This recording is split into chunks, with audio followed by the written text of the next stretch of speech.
अच्छा जी, data table पे बात करते हैं। एक्सेल का बड़ा ज़बरदस्त फीचर है।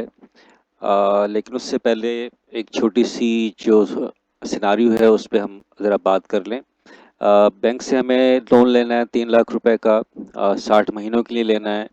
रेट पर एनम इतना है, ठीक है। और हमने एक पीएम है, उसके ज़रिए हम लोगों ने ये कैलकुलेट किया हुआ है कि हमारे जो इन टर्म्स एंड कंडीशन के ऊपर जो पर मंथ इंस्टॉलमेंट बनेगी वो इतनी बनेगी, राइट। तो पीएमटी का फंक्शन, इसकी वीडियो कहीं पर पड़ी होगी, देख लीजिएगा। अ, अब हम लोगों ने करना क्या है, हम लोगों ने अब ये करना है कि अगर हमारे पास मुख्तलिफ महीने हों, जैसे कि 48 महीने हों, 24 महीने हों और 12 महीने हों, और साथ ही साथ हमने ये भी देखना हो कि जो डिफरेंट रेट्स हैं, अगर 3 लाख का लोन लेना है तो डिफरेंट रेट्स के ऊपर और डिफरेंट महीनों के अंदर उसकी जो इंस्टॉलमेंट बनेगी वो क्या बनेगी। तो उसके लिए हम डेटा टेबल का इस्तेमाल करेंगे, लेकिन डेटा टेबल का जो इस्तेमाल है वो टू इनपुट डेटा का।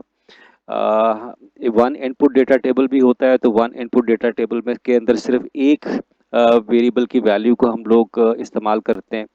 जबकि टू इनपुट डेटा टेबल के अंदर दो वेरिएबल्स को हम लोग इस्तेमाल करते हैं। जैसे कि इस केस के अंदर हमारे पास हम लोगों ने मंथ और रेट को देखना है, और इसके हिसाब से देखना है कि जो मुख्तलिफ महीनों और मुख्तलिफ रेट के ऊपर जो हमारी इंस्टॉलमेंट बनेगी वो क्या बनेगी। तो ये हम लोग क्या करेंगे कि पहले जो डेटा टेबल है वो सेटअप कर लेंगे। हम लोगों ने मुख्तलिफ रेट्स देखने हैं, जैसे कि 19% पे क्या होगा, 18% पे क्या होगा, 17% और 16%, और इसी तरीके से 19% पे अगर हम लोन लेना है और 48 मंथ्स के लिए लेना है तो उसकी जो इंस्टॉलमेंट बनेगी वो क्या बनेगी, वो यहाँ पर आ जाएगी। 36 महीनों के लिए लेना है क्या होगा, तो यहाँ पर आ जाएगी। 24 के लिए लेना है तो यहाँ पर आ जाएगी, और सो एंड सो फोर्थ, ठीक है। तो मुख्तलिफ रेट्स के ऊपर, मुख्तलिफ महीनों के ऊपर, इस जगह के ऊपर इस तमाम जो वैल्यूज़ हैं इंस्टॉलमेंट की वो यहाँ पर आ जाएंगी।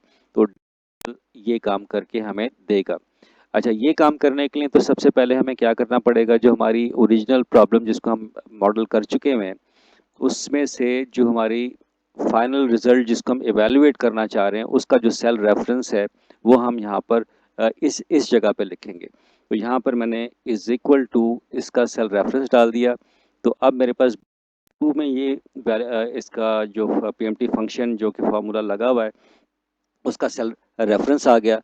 अब इसके सामने महीने लिखे हुए हैं मुख्तलिफ, और इसके बिल्कुल नीचे जो डिफरेंट रेट्स लिखे हुए हैं।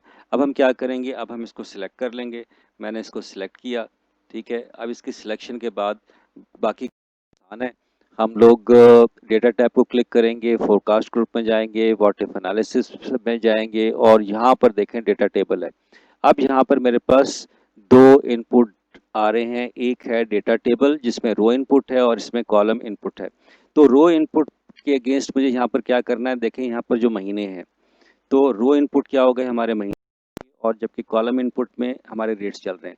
तो हम लोग क्या करेंगे, अपने ओरिजिनल जो हमारी प्रॉब्लम जो कि मॉडल हुई हुई है उसमें से हम इनपुट के पॉइंट ऑफ व्यू से देखेंगे। तो इनपुट, रो इनपुट में क्या है, महीने हैं, तो हम महीनों को सिलेक्ट कर लेंगे। ये मैंने महीने वाला सेल सिलेक्ट कर लिया, जो कि यहाँ पर जो सेल है वो B19 है।